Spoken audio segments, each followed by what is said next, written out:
Salut à tous et à toutes. Donc on se retrouve pour un Rester Focus volume 4. À la base, je voulais faire une vidéo un peu classique de Rester Bizarre sur ce que j'ai écouté ces derniers temps. Et puis j'ai un peu totalement changé d'avis puisque j'ai un pote qui m'a envoyé un article de journal publié dans l'eBay il y a une semaine je crois, et en me disant ça pourrait t'intéresser, vas-y lis ça, et ça m'a donné envie de réagir en fait, tout simplement. Voilà, donc c'est un peu une vidéo un peu spontanée, donc je m'excuse d'avance si je vais peut-être partir un peu dans tous les sens, et le propos sera peut-être pas hyper structuré. Mais voilà, j'avais envie de faire une vidéo sur la cassette, en fait, tout simplement, et la culture qui, enfin, à mes yeux, de mon expérience, que ça englobe, voilà. Et en réaction notamment avec pas mal de choses qui sont dites dans l'article. Donc en gros, on va commencer un peu comme ma vidéo d'avant en fait sur les bouquins. Je vais vous expliquer un petit peu ce que c'est que mon rapport tout simplement à la cassette. Donc en rapport encore avec cette vidéo précédente où je vous disais que j'étais un peu une personne de l'avant internet. C'est exactement ça, c'est-à-dire que moi je viens quand même vraiment principalement du format physique, et notamment la cassette, c'est un format qui a eu énormément d'importance pour moi dans ma formation de goût, en tout cas dans mon accessibilité à l'info, par rapport au groupe, par rapport à des morceaux. Et je viens notamment en fait d'un milieu musical et d'une scène, en gros le punk DIY, où le principe de la mixtape est encore bien ancré, encore aujourd'hui. Alors la mixtape, pour celles et ceux qui ne connaissent pas, c'est en gros une compilation, hein, tout simplement, qui est créée toute pièce en fait par une personne, soit sur une thématique, soit sur des morceaux un peu éparses préférés, ou alors des choses que la personne écoute à ce moment-là précis. Et moi, ça a été ma porte d'entrée à énormément de choses, et encore aujourd'hui, je fais des échanges de mixtapes avec des gens à travers le monde en fait, puisqu'il y a encore des réseaux qui existent à ce niveau-là. Voilà. Donc ça, c'est vraiment juste mon rapport avec le support. Et donc ce dont je vous parlais, c'est que j'ai un ami donc m'a envoyé cette espèce d'article en fait qui a été publié dans l'eBay et qui s'appelle "La cassette audio ne fait plus bande à part". Encore un super jeu de mots de la part de l'eBay pour ces titres. Et du coup, l'article m'a fait réagir vraiment directement. C'est-à-dire que je ne vais pas vous le lire, hein, mais c'est intéressant puisque c'est une volonté en fait d'expliquer globalement la résurgence d'un média qu'on pensait éteint. Voilà. On va dire la raison pour laquelle en fait cet article a vu le jour, c'est qu'il y a une boutique récemment à Paris qui a ouvert, dont je ne me souviens plus le nom, le Club Cassette, voilà, qui vend uniquement en fait des cassettes. Voilà, c'est un disquaire qui vend pas de disques. Voilà, c'est un peu leur punchline qui est sur toute leur com, et donc ils vendent exclusivement de la cassette. Et donc cet article qui détaille un petit peu la résurgence, ou en tout cas le maintien d'un format de manière un peu souterraine, et ensuite une résurgence sur ces 2 dernières années en termes de vente et en termes de production surtout, dans les usines, les peu d'usines de cassettes qui existent encore aujourd'hui. Ça j'en reparlerai. Voilà, on va dire, c'est des éléments intéressants de l'article que je vous invite à consulter si vous pouvez. Mais ce qui moi m'a fait réagir en fait, c'est surtout le parti pris et l'angle, notamment des personnes qui ont ouvert ce magasin à Paris, qui m'ont un peu fait sauter au plafond par rapport à ma vision et au rapport que j'ai avec ce format. Et du coup, la première phrase quasiment de l'article, c'est une citation directe en fait d'un des vendeurs du magasin, d'un des créateurs du magasin. Et il dit en fait: la cassette est un objet cool alors que le disque vinyle est redevenu commun. Ensuite, donc l'article avance et donc le journaliste met en avant que avec leur magasin, ils misent sur le retour de cet objet rétro devenu culte. Et voilà, on a vraiment une mise en avant, en fait, tout simplement de l'aspect purement vintage et cool en fait de cet objet-là. Du coup, c'est un peu là-dessus que j'ai envie de revenir. Simplement parce que là, je vais vraiment sonner comme un vieux con. Alors du coup, je ferai peut-être des inserts du grand-père Simpson à chaque fois que je vais faire le vieux qui crie après les nuages. Mais voilà. Moi personnellement, ce marketing du cool, ou en tout cas cette approche purement matérialiste d'un objet culturel, me pose un vrai problème fondamental dans ce que je consomme. La cassette, par essence, pour moi, culturellement, c'est un objet accessible. Accessible à plein de niveaux, plein d'aspects. En fait, tout simplement, c'est accessible parce que c'est fonctionnel. Voilà. C'est un petit objet qui à la base, n'est pas censé coûter cher. Voilà. Il est facile à produire.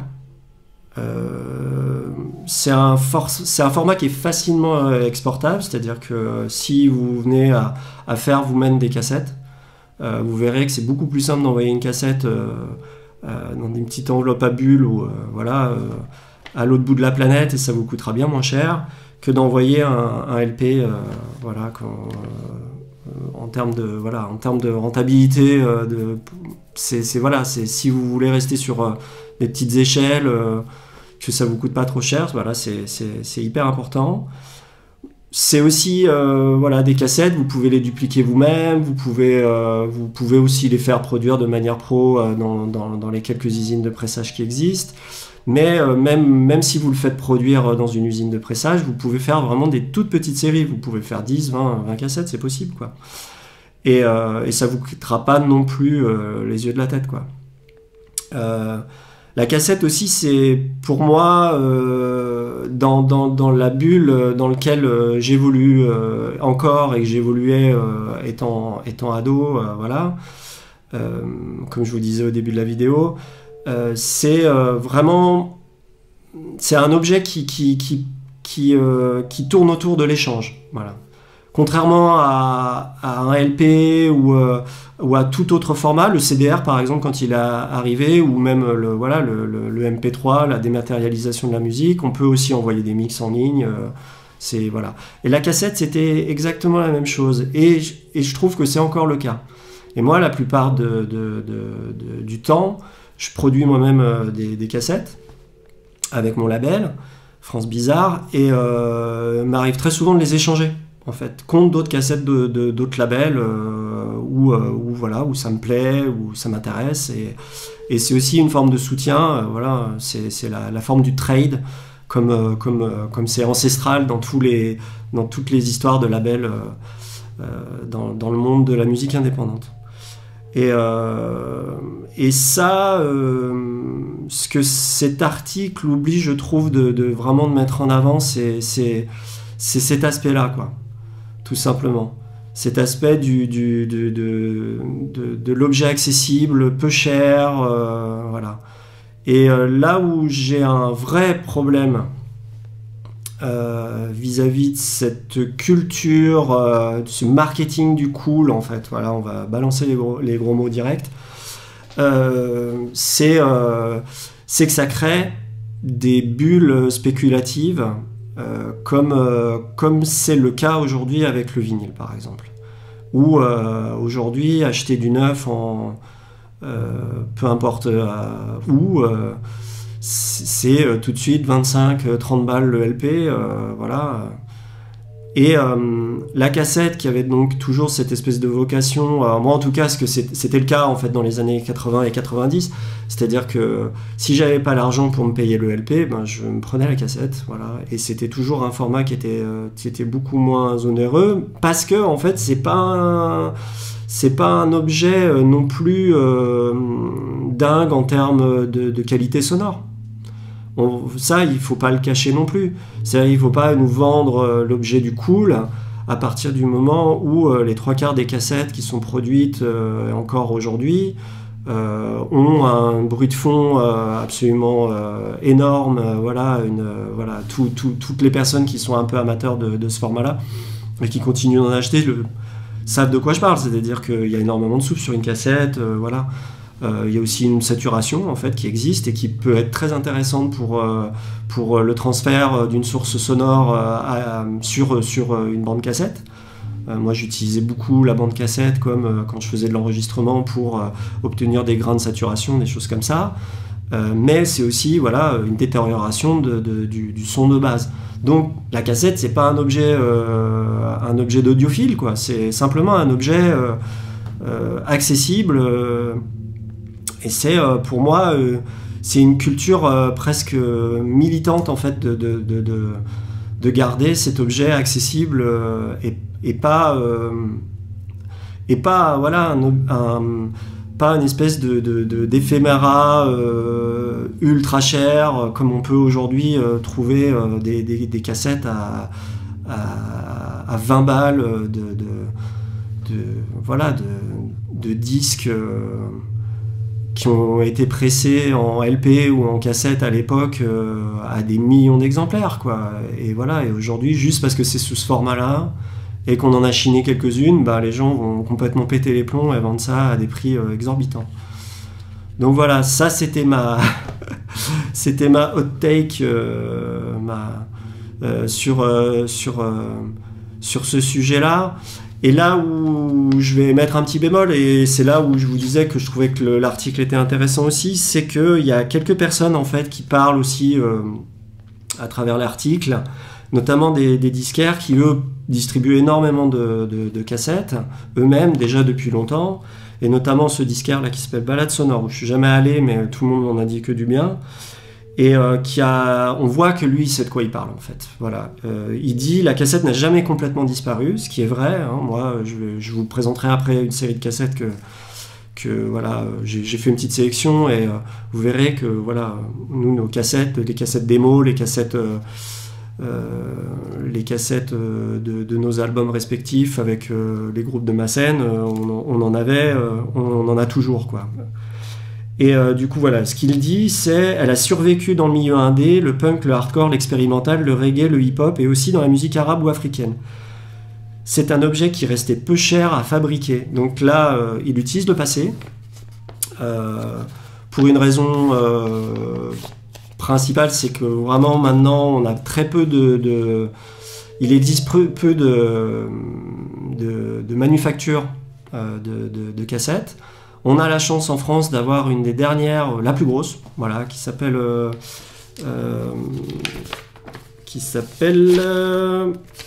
que je retrouve, Recording the Master, voilà, qui a priori en Normandie. Et voilà, donc c'est tout à fait possible de faire des cassettes, encore aujourd'hui, et encore plus facilement en France, oui, puisqu'on a cette usine-là. Et moi personnellement je l'ai fait faire au Portugal, mais voilà, il a un peu augmenté ses prix depuis le Covid, depuis la difficulté d'accéder à sans doute certains matériaux et notamment les choses par rapport aux bandes. Mais ça reste quand même un objet qui, si on veut le vendre, on va dire en prix plancher, c'est autour de 6-7 euros, quoi. Voilà, on n'est jamais à plus de 10. Et moi qui suis vraiment, qui ai toujours eu à cœur de vraiment faire en sorte que les objets que je propose avec mes groupes ou avec mon label soient accessibles à tout le monde, par rapport à, voilà, à la flambée des prix et la bulle spéculative par exemple du vinyle aujourd'hui, qui fait qu'on va rentrer dans un mur à un moment ou un autre et que ça va être... tout ça va littéralement exploser. Voilà, je trouve que c'est important d'avoir une espèce de garde-fou, comme ça, voilà. Et donc, notamment, de garder certains formats le plus accessible possible et d'essayer de lutter contre ce marketing du cool qui nous fait des cassettes, qui nous vend des cassettes à 20 balles, quoi. Voilà. Alors... Et du coup, j'ai fait une petite sélection. Et j'avais envie de commencer par, pour vous montrer un petit peu l'étendue de ce qui est produit, ne serait-ce qu'au niveau local. C'est-à-dire que moi, à Lyon, il y a vraiment une culture de la cassette. Il y a vraiment une culture voilà, de la démo, du premier enregistrement qui sera un petit peu, voilà, on va le mettre en ligne, mais aussi si on a la volonté d'avoir un objet, de matérialiser l'objet dans la réalité, c'est-à-dire l'extraire du monde d'Internet, et qu'on n'a pas les fonds pour le faire, en général c'est le cas pour des petits groupes indés qui vivotent, dont c'est pas le métier en fait, tout simplement. Eh ben on fait une cassette, voilà. On fait produire une cassette et puis on va la faire à prix libre ou alors on va la faire à 5 balles ou à 7 balles, quoi. Et on se rembourse, voilà. Pour refaire un retirage derrière.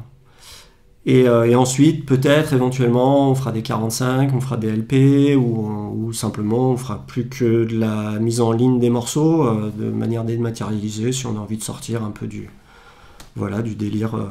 de créer des objets. Mais voilà, du coup, voilà, je vais vous présenter un petit peu deux, trois trucs. Là, je vais vous présenter notamment, pour vraiment vous donner l'exemple même que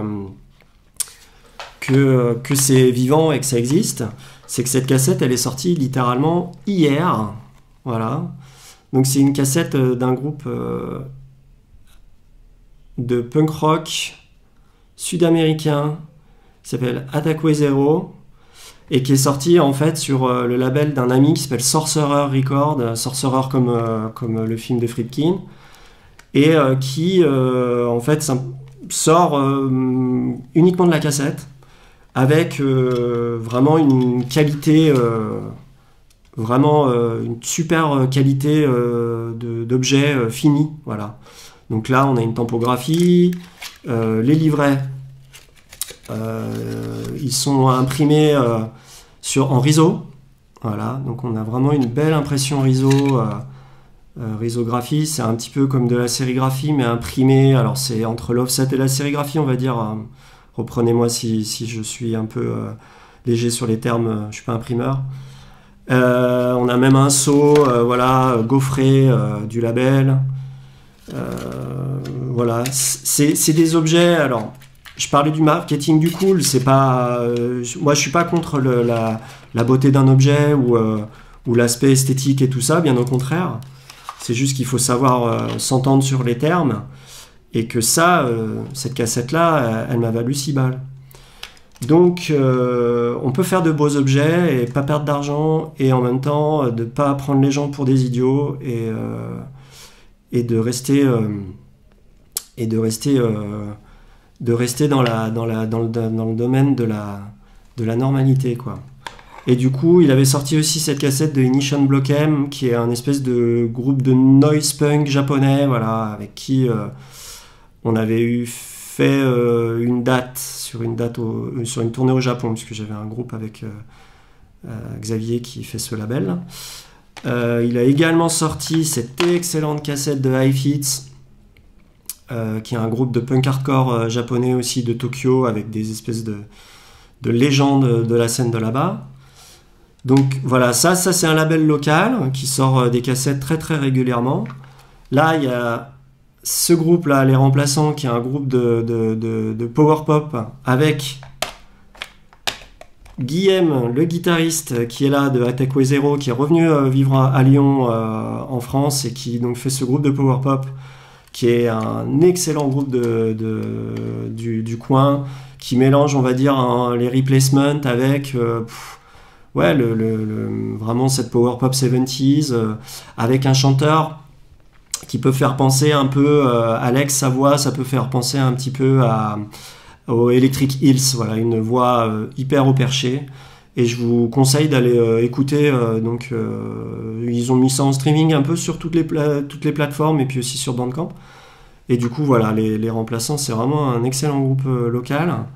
Ils ont fait cette cassette, on dirait qu'elle est faite main, on dirait que tout est tracé à la main, c'est un peu volontaire de leur part, mais c'est vraiment une cassette pro qui a été pressée. Donc là aussi, c'est assez rigolo.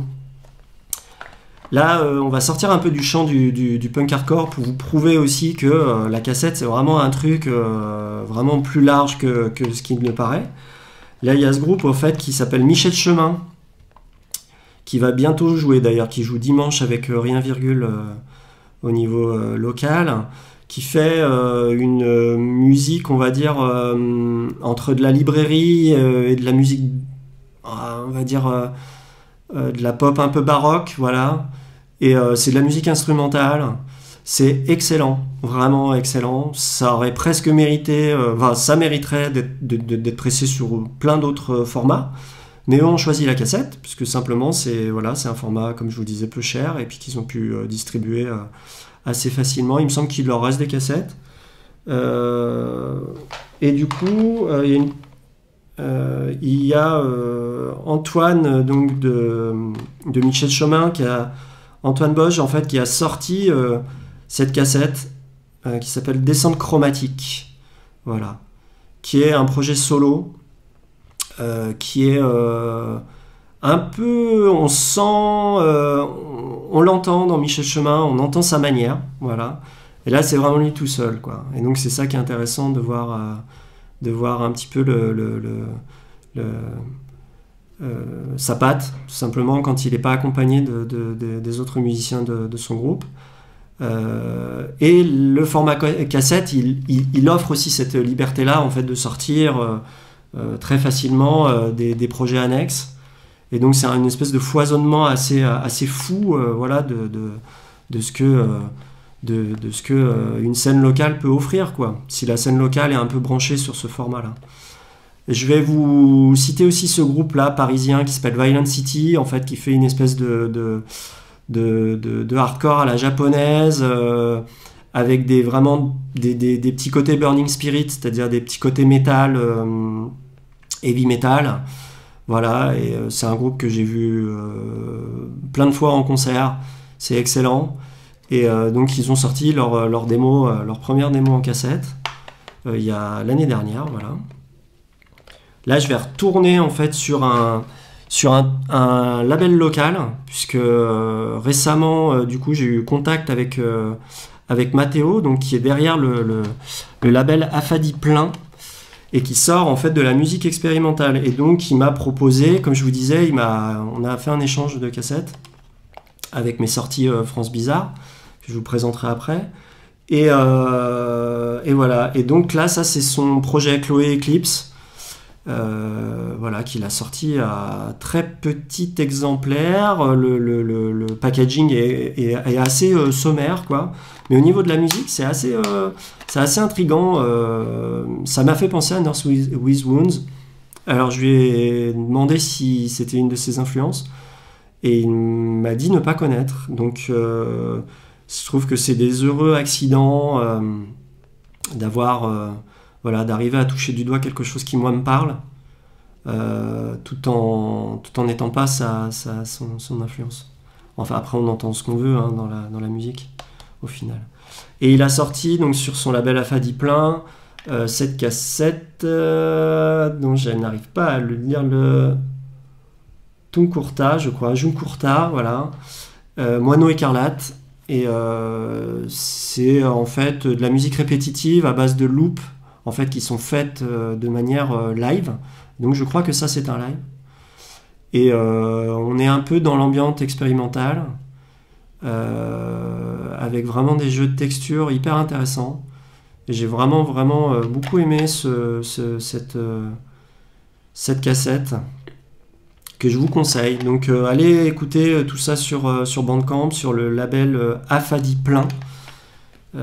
Voilà, pour avoir un petit peu une idée de ce qui est proposé au niveau local en termes de musique expé. En parlant de musique expérimentale, là, une des grosses claques que j'ai pris récemment, là, c'est cette cassette de Lise Barkas, qui s'appelle 5 ponts.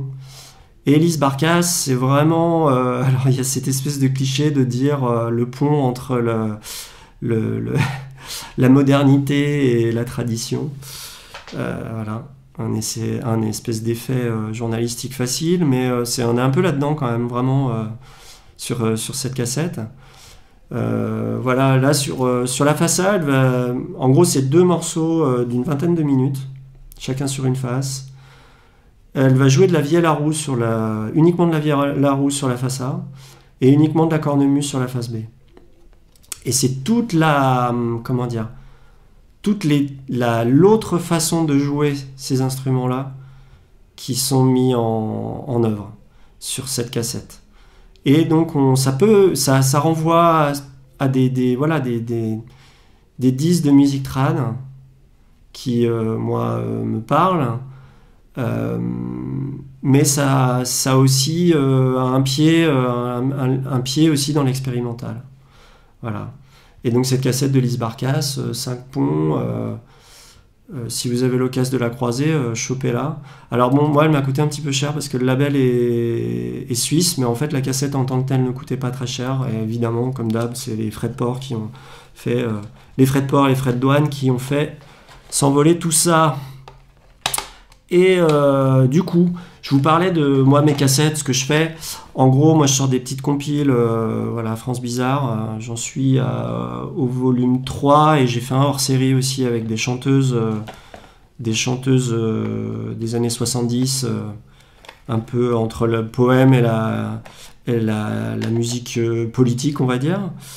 Et voilà, donc ça c'est mes formats classiques, on va dire. Et là, ça c'est le hors-série.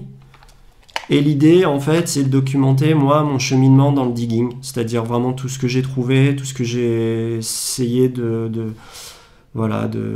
en faisant une présentation de chaque album, où j'ai vraiment la volonté de partager le truc. C'est-à-dire que j'ai pas envie de faire un mix sans aucun track listing, comme il est quelquefois, comme il arrive souvent, et je montrerai un exemple juste après. Donc là, c'est vraiment, vous avez toutes les infos, et il n'y a plus qu'à trouver le disque souvent, et d'ailleurs le disque se trouve facilement. Et voilà. Et ça, moi, c'est à la fois ma manière à moi de documenter mon cheminement dans cet univers, mais c'est aussi de partager le truc, et notamment de l'échanger. Et une personne avec qui j'ai pas mal échangé, ça fait un moment que je ne l'ai plus fait, mais voilà, c'est avec cette personne qui s'appelle Maître Selecto, voilà, qui fait lui aussi en fait des mixtapes, et qui sont des mixtapes vraiment excellentes, c'est-à-dire vraiment là, il y a vraiment quelqu'un derrière ça, beaucoup de personnalité, et surtout, voilà, il a, lui, vraiment cette vision de l'objet comme un objet très accessible. Voilà, ces cassettes sont très très peu chères, et il a vraiment volonté d'essayer de briser ce grand emballement général sur les prix. Voilà. Donc ça, par exemple, c'est une compilation de morceaux uniquement de groupes du Nord-Pas-de-Calais. Voilà, de tous les trucs qu'il a chinés, des trucs complètement improbable, voilà. Donc ça, moi, ça me parle à mort. Et c'est vraiment des formats qui ont du sens par rapport à la cassette. Donc voilà. Et puis je vais vous finir aussi sur un petit truc, c'est je vais vous parler donc de la musique expérimentale, du punk, du hardcore. Et il y a aussi le métal en fait. Et notamment la scène death metal underground produit énormément de cassettes. Et donc voilà, ça c'est un groupe québécois qui s'appelle Outre-Tombe, qui a la particularité de chanter en français, dans un style qui quand même globalement chante quand même plutôt globalement en anglais. Et je trouve que c'est ce qui fait tout l'intérêt de ce groupe, au-delà du fait que le riffing est absolument génial. Mais dans une grosse période de revival, comme on appelle ça le OSDM, c'est-à-dire le old school death metal, vraiment ce death metal, la charnière 80-90, vraiment des débuts, hein, vraiment le période de Death, Leprosy et compagnie. Il y a énormément de choses de qualité, mais il y a énormément de choses achetées aussi. Et donc Outre-Tombe, pour moi, fait partie vraiment des groupes un peu à part et vraiment excellents de cette scène. Et donc ils sortent leurs albums en format cassette. Et comme c'est un groupe nord-américain, québécois, mais nord-américain tout de même, aujourd'hui c'est quasiment impossible de récupérer les LP à des prix corrects pour les faire traverser l'océan. Donc je me contente des cassettes, ça me coûte bien moins cher et je suis très content d'avoir ça. Et voilà, donc c'est encore aussi un des derniers points qui fait que pour moi la cassette au niveau international gagnera toujours la bataille contre ce monde qui est en train de devenir fou en termes de prix et d'augmentation des frais de port. Donc voilà, bon, 30 minutes, je pense que c'est bien assez pour cette petite présentation. Désolé, c'était un petit peu sommaire le début, j'espère que j'ai pas été trop stigmatisant vis-à-vis de ce pauvre disquaire qui vient d'ouvrir. Mais voilà, moi je trouvais ça important de vous présenter ma vision des choses et ce qui m'importe dans ce qu'un format charrie comme histoire culturelle, histoire histoire économique aussi, voilà. Et ben à une prochaine et peut-être ce coup-ci un vrai Resté Bizarre où on va parler uniquement de ce que j'ai écouté. Je pense que je vais faire ça très vite. Allez, Restez bizarre.